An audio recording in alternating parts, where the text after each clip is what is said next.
Letopis za letopis.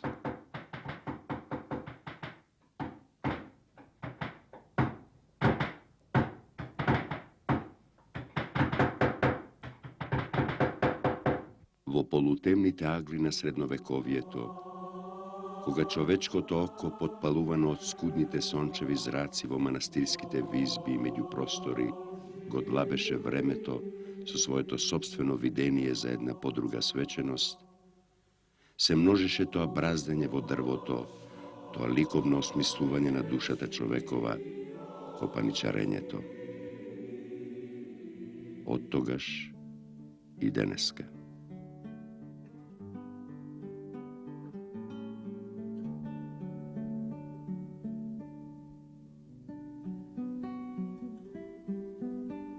Дванаесет месеци по 12 часа деноноќно, мајстор Номче и неговиот помлад содружник мајстор Наце, со поглед врз раката, со рака врз длетото, со длето врз дрвото, ракопис, длетопис. И така тие обајцата и далечното минато пред нив, како инспирација и обврска да ја продолжат традицијата, тоа вековно постојање на пластичниот израз врз дрвото со долги бесконечни фризови и на сопствените творечки години.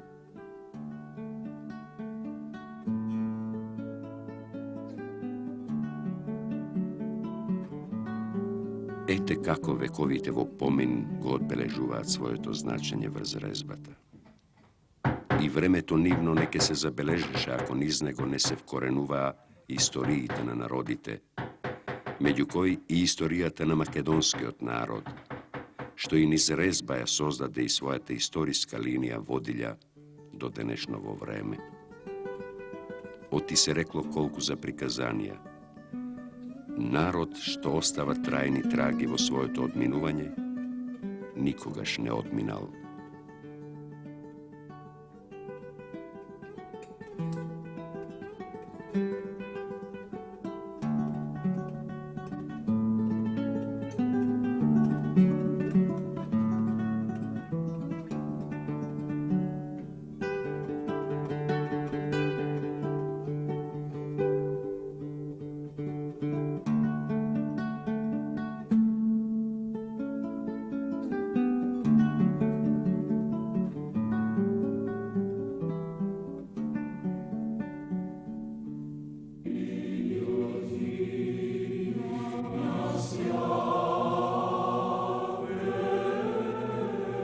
А резбарските средновековни школи на македонскава почва го создадоа овој пулс на своето време во вид на олтарски прегради.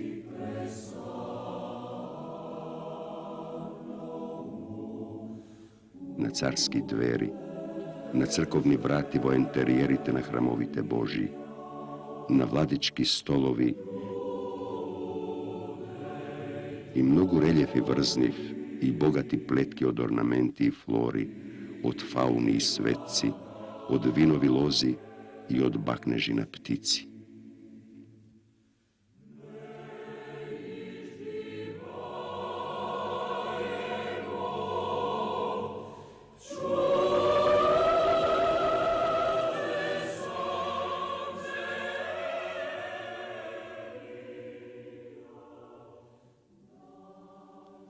Споменишната метафора што човекот мајстор во вид на ископани знаци на дрво ја оставил за своите поколенија во името Божјо или едноставно во свое име и за себе, ќе ја озрачува сечија човечка душа во сите подоснешни столетија и човечки медијали.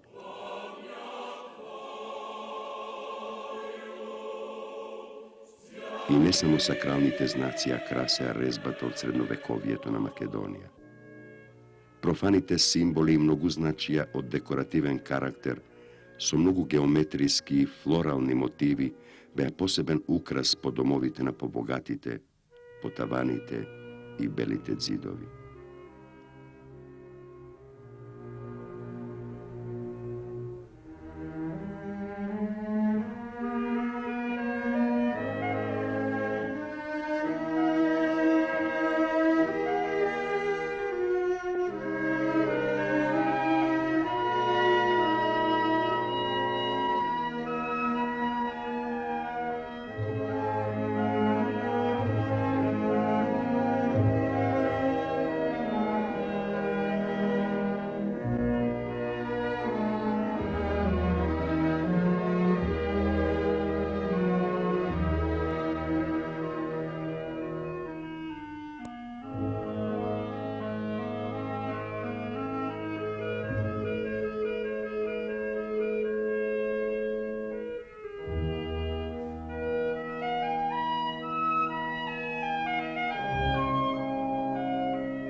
И револуционерната семиологија како израз на времето македонско во подоснешните години од 19. век си го зазема своето убаво место во резот на Оревот како траен спомен за револуционерниот жар на бунтарот македонски до најновата наша историја. И протекувало времето на старите столетија со анонимните резбари.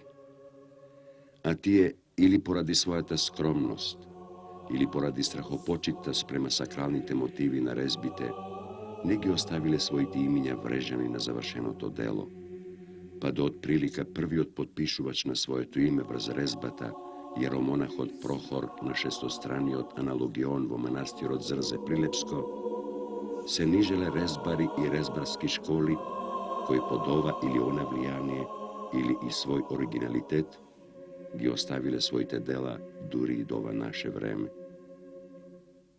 Веќе познатите мијачки резбари со родоначалникот Негрија од родот Фрчковски Галичник во крајот на 18. век стануваат значајна копаничарска дружина или тајфа според старите записи со сопствена резбарска семиологија, збогатувајќи ја историјата на својот измачен македонски народ. Таа мијачка школа од селата од Река по долината на бистроводната Радика станува врежувач прво на фолклорот мијачки и потоа верен толкувач на библиските сцени од Стариот и Новиот Завет. Нивното влијание нашло длабоки простори врз други подалечни школи на Балканот со сите убавени на изразот на мотивите.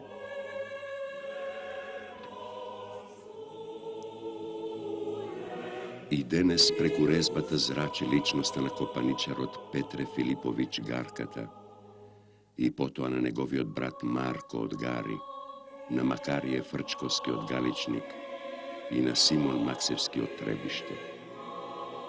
Нивните резбарски дела послани по ентериерите на македонската земја, па и балканска, од крајот на 18. век и потоа и ден денеска, ги озрачуваат скудно осветлените Божји храмови по ридовите и градските периферии и не вдахнувуваат како случајни патници или омајани љубители на резбарската уметност.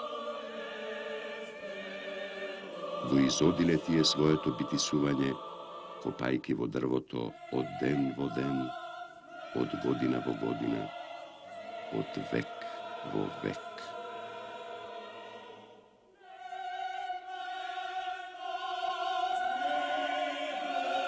И се разотидоа по земите балкански, малубројни, но неприкосновени копачи на дрвото од селата македонски. Нивните имиња, сега достоинствено врежувани на своите дела, ќе останат во срцата на поколенијата како неизбришлив споменар за нивното создавање. Лазарополецот Никола Дарковски и браќата Јаким и Нестор Тодорови од Гари, и Никола Дамјанов Тресончанец, и неговиот соселенец Данаил со синот Мојсо, и Наум Дојчинов Лазарополец, и по нив во почетоците на овој век и скоро до денеска Нестор Алексиев од тајфата мијачка. И потоа, сосема денеска, мајсторите копаничари од Охридската школа, овде, до ова убаво бранобистро езеро. И така тие и по нив многу до денеска. Се длаби дрвото ореово, се измислува и се осмислува во уметничко достоинство до убавина како траен летопис за летопис.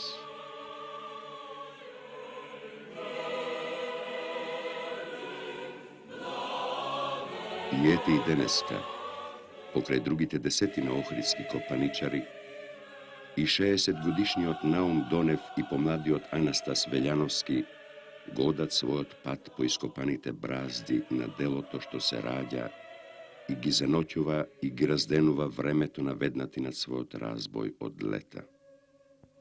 Оти не се заборава изодениот пат на нивните предходници.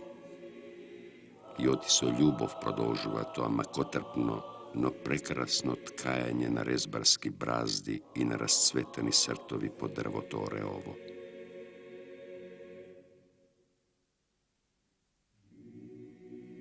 Sakralniот мотив што почнаа да го ткаат во 77-та година за една нова црква во еден град македонски, ги понеси и обајцата во едногодишна творечка авантура со многу себеодречувања како во времето на средновековните длетокази.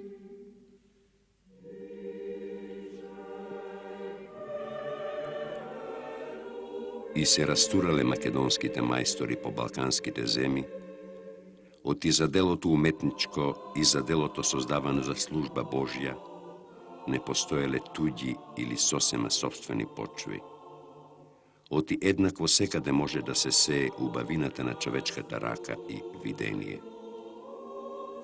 Така по црквите и манастирите, тие го оставале својот човечки печат, за да се рече беа, останаа во цветот на резбата, на гроздот под лозата, во ореолот на светецот, на јазикот од ламјата, на клунот од галебот, колку за да се знае дека и нивните времења од средновековието и подоцна имале своји светли агли за некое идно време во кое ќе поминува човек со трајно вкоренување на своето око врз нивното дело. Го одлепив окото од сонот и владичин стол ископачив за јавето и далгата езерска ми плисна во душата. И видов како се расплетува јатката од оревот. И му реков, и му говорев на тој пресечен орев, дека одново гранки, одново лист и одново плод ке заврзе тој орев. Со овој длетопис по полноќите згаснат за ново сонување, за ново јавување.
Поранешните христијански прегради од камен на лицата од олтарите бидуваат набргу заменувани со дрвени иконостаси со благи резби во иконскиот меѓупростор.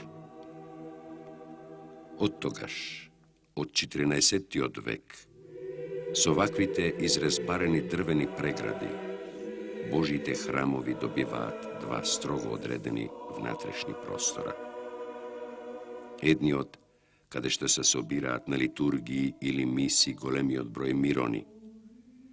Другиот како Божја просторна тајна, од Божји сликарски, резбарски или едноставно прилепени преградни вертикали, зад кој демне Господ или неговите вечни посланици врз службата Божја.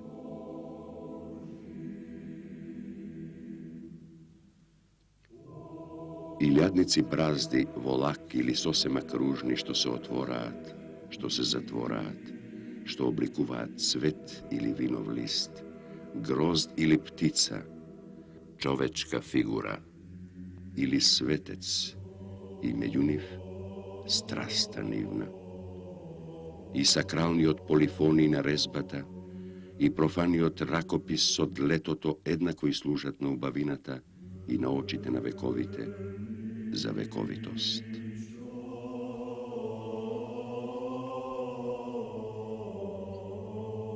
I traje odkornuvanje to od srceto na drvoto, i seko je od grebnato delče je razotvora ubavinata pod sebe istkajena, ne soboji i konci, tuko od sebe i za sebe, i potamu zaušta jedna vertikala visoko vo interjerite na vremeto. I ti je zna deka nivnite godini s od letata vrzovi o revovi horizontali, ke se vrežat vo večnata simetrija na cvetot, na dvata grozda, na dvata galeba i na nivnite dopreni klunovi za ljubov, za novo pejenje niz sončevi psalmi.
I odnovo nespokoj počnuo da tancuva. Oti se nema kada od ovoj dletopis, pod ovaj jato od galebi, do ova jezero, do ovoj vodofat.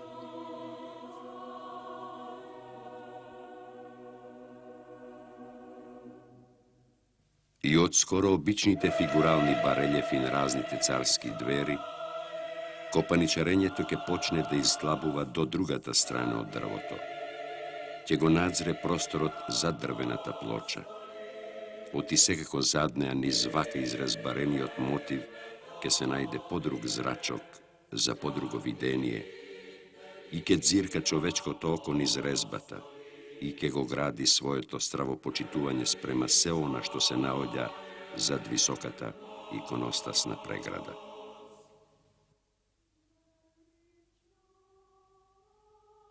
12 месеци по 12 часа деноноќно, мајстор Номче и неговиот помлад содружник мајстор Наце со поглед врз раката, со рака врз длетото, со длето врз дрвото, ракопис, длетопис.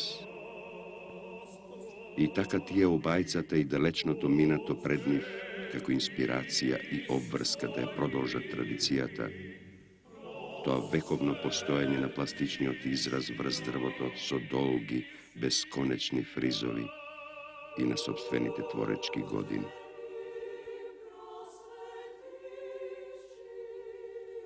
И 11. септември 78-та.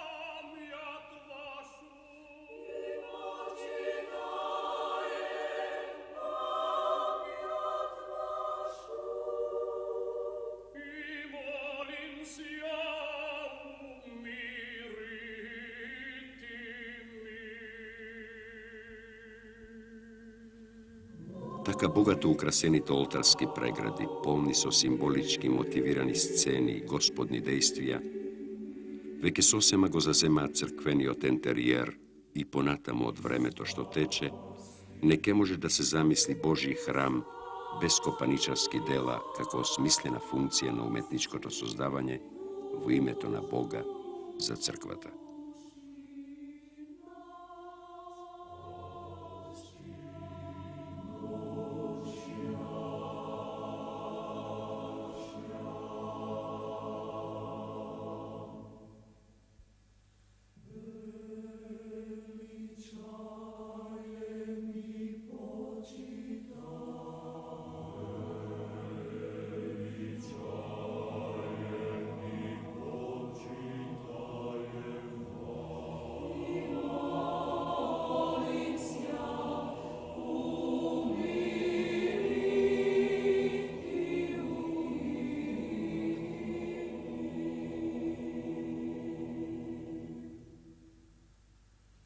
Така, традицијата на македонската резба низ вековите на ова тло македонско продолжува по немирните раце и на денешните охридски копаничари.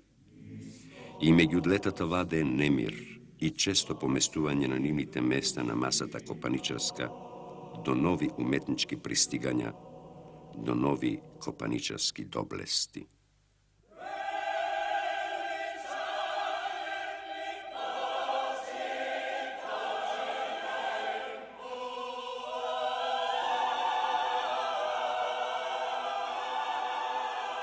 Се врежа овде и рози, и галеби, и лози, и по некој светец или змија или ламја, за памјат нека биде ова длетово писание, што тече неумоливо од наосот до патосот.